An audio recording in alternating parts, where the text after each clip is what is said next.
broken-hearted. Ang videong ito para sa mga negosyanteng broken-hearted sa kanilang mga negosyo. Tapusin niyo po ang videong ito para malaman niyo kung paano bumangon mula sa pagka-broken-hearted. Hi! Ako nga pala si Jan Senas, dating OFW na ngayon ay full-time online seller na dito sa Pinas. Ito ang kwento. Way back September of 2022 po, nag-decide po ako mag-for good dito sa Pinas. Kasi akala ko okay na yung dalawang negosyo ko. Hindi na ako malulugi kasi may dalawa akong negosyo. Pero mali ang nangyari. Alam mo yung expectation versus reality? Parang ganun yung nangyari sa akin. Ang expectation ko is, grabe, sobrang okay na ako. Akala ko hindi na malulugi yung negosyo ko. Alam mo yun? Tapos, ang realidad pala ay hindi pala. Nalugi ang dalawa kong negosyo. Kaya ako naging broken-hearted. Alam mo, napakasakit mawala na dalawang negosyo. Siguro nangyari ang lahat ng yon dahil sa tadhana or accept na lang natin na naging pabaya tayo. Alam mo yung nagdi-decide ka based on your emotion po. Grabe po yun. Sobrang sakit na nangyari sa amin. Kaya na-figure out ko ang mga tips na to paano bumangon sa pagka-broken hearted ng isang negosyante. 4 tips paano bumangon sa pagkalugi. Tip number 1. Idasal mo at iiyak mo lahat sa Diyos. Nagdasal ako sa Diyos at iniyak ko lahat ng mga sama ng loob at saka nanghingi ako ng patawad sa Kanya. Siguro may mga kasalanan ako nagawa, bakit nangyari ang lahat ng yon? At saka nanghingi rin ako ng enlightenment at saka strength para makayanan po paano makabangon sa pagkalugi kong ito. Tip number 2. Para kanino ka bumabangon? Para sa akin, bumabangon ako para sa pamilya ko.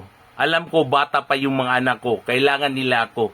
Kaya hindi pwedeng umiyak na lang ako araw-araw at wala akong gawin. Kaya nag-decide talaga ako na bumangon at ipagpatuloy ang pagiging negosyante. To God be the glory naman po, nagbunga naman po ang lahat ng iyon. Tip number 3. Start on what you have. Tayo mga negosyanteng galing sa lugi, alam na natin kung saan tayo nag-lapse. Alam yung mga lapses natin sa previous negosyo natin. So, ang ginawa ko is start on what you have. Kinuha ko yung mga stocks ko sa dati RTW business ko po.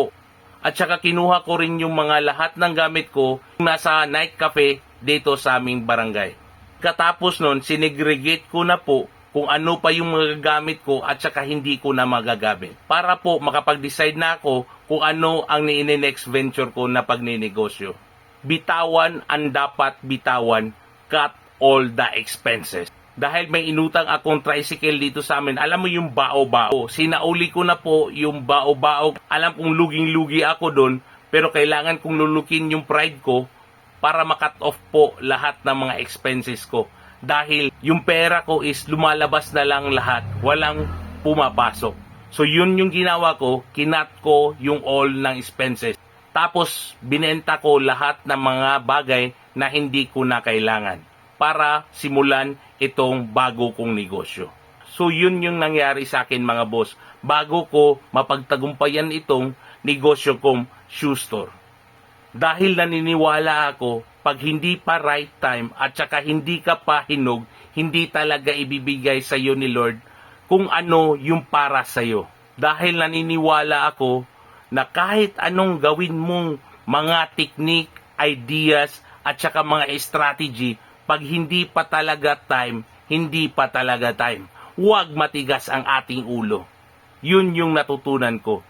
Kaya samahan nyo akong ikwento ito para sa mga katulad kong negosyante na nalugi na hindi na ulit ng negosyo. May pag-asa pa. Start on what you have mga boss. Tapos ikat nyo po lahat ng mga expenses nyo.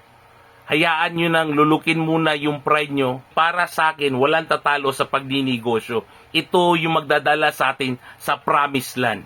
Sana sa mga negosyanteng nalugi dyan, na tumigil na sa pagninegosyo, mga boss, wag po kayong sumuko. May pag-asa pa po. Titigil din ang unos. Dahil alam ko, hindi tayo pababayaan ng Diyos. Anak niya tayo, mahal niya tayo. Kaya magsupikap tayo mga boss. O siya, hanggang dito na muna mga boss. At saka nga pala, may binebenta po ako mga sapatos. Kung gusto niyo po ng sapatos, i-PM nyo na lang po ako sa page ko.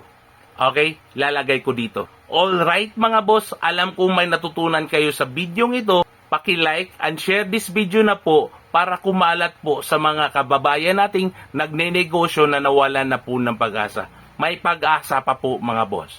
Okay? Alright, hanggang dito na lang po mga boss. Don't forget to take your happy pill and always choose to be happy. God bless.